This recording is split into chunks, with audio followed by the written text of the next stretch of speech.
Seinfeld Explained, Season 5, Episode 22. The Opposite.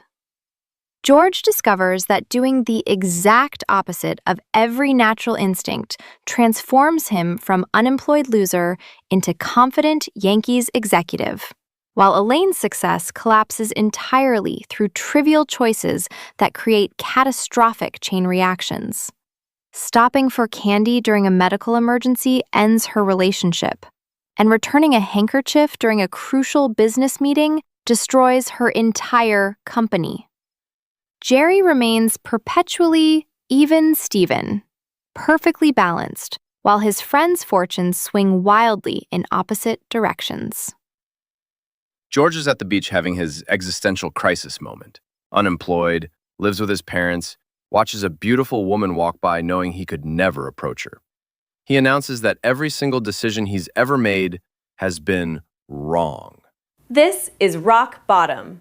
At the coffee shop, he's about to order his usual tuna on toast, then stops himself. If every decision has been wrong, tuna on toast has been wrong. So he orders the complete opposite: chicken salad on rye, untoasted. He treats sandwich choice like cosmic breakthrough. Delivered with exclamation points like he's discovered fire. Jerry pedantically notes that salmon is the actual opposite of tuna because they swim in different directions. But George is already committed to the philosophy. Meanwhile, Jerry's discovering he's even Steven. Always breaks even, never really wins or loses. Loses a comedy gig, immediately books another same weekend for same money. Breaks even exactly at poker. It's like cosmic equilibrium is enforced. He's perpetually neutral. An attractive woman looks at George, and Elaine suggests he talk to her. George explains that bald, unemployed men living with their parents don't approach strange women. Jerry suggests doing the opposite. So George walks over, and his opening line is, "I'm unemployed and I live with my parents." The confession that should absolutely repel her becomes his first move. Victoria is completely charmed by the honesty. Then at the movies, hecklers kick their seats and make crude comments. Normally George would stay quiet, but instead he stands up and aggressively threatens to take it outside. "I would love it." The bullies immediately shut up. Mild-mannered George's sudden rage actually works? Victoria invites him up at 9:30 and George refuses. They don't know each other well enough. She asks, "Who are you?"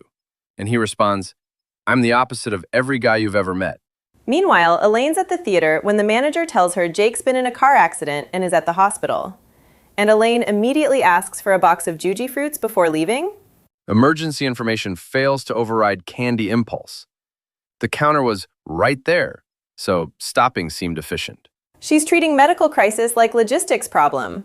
George gets a Yankees job interview and applies the opposite strategy. He immediately tells them he got fired from his last job for having sex with the cleaning woman in his office. And he quit the job before that because his boss wouldn't let him use the private bathroom. Career-ending confessions as job qualifications. Then George Steinbrenner himself walks in, and George tells him, with all due respect, he finds it hard to see the logic behind Steinbrenner's moves. That Steinbrenner has reduced the beloved Yankees to a laughingstock for the glorification of his massive ego. He's insulting the famously volatile owner in a job interview. What happens? Steinbrenner immediately says, "Hire this man." Brutal honesty is exactly what Steinbrenner responds to. Meanwhile, Elaine throws Jerry's $20 bill out the window to test his even Steven theory. George immediately walks in announcing he just found $20 on the street, and then Jerry finds another 20 shortly after. Cosmically enforced equilibrium. At the hospital, Jake discovers Elaine bought the Juji fruits right after hearing about his accident. He's appalled she stopped for candy during his medical emergency. She defends it with logistics. The counter was conveniently located. Jake breaks up with her over stopping for candy, and this starts Elaine's entire downward spiral. George gets hired as assistant to the traveling secretary, his dream job, and moves into his own apartment. At the coffee shop, he orders chicken salad on rye, my usual, and casually name drops his conversation with Don Mattingly.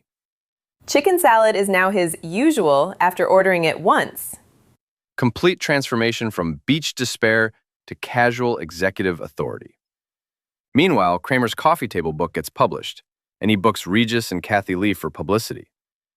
He demonstrates how the book transforms into an actual coffee table, then brings actual coffee to place on the booker's table during the live demonstration.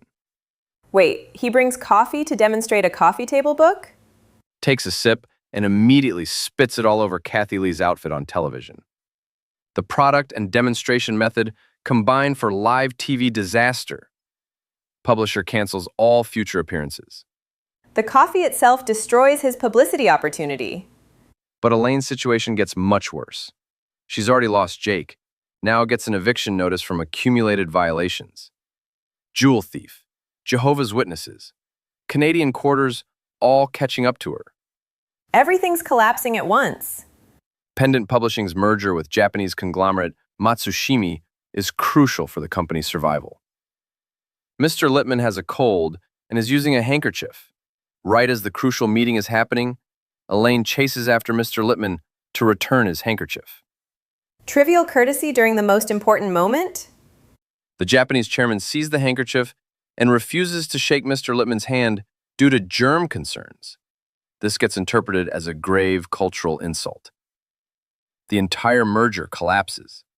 Pendant Publishing ends completely. Her helpfulness becomes company-ending catastrophe. And because Kramer's publisher was Pendant, when the company collapses, he loses his entire book deal too. His success was tied to Elaine's doomed company. Everything connects to her disaster. Rachel breaks up with Jerry, and he responds with complete cheer. "Oh, that's okay. I'll meet somebody else. Things always even out for me."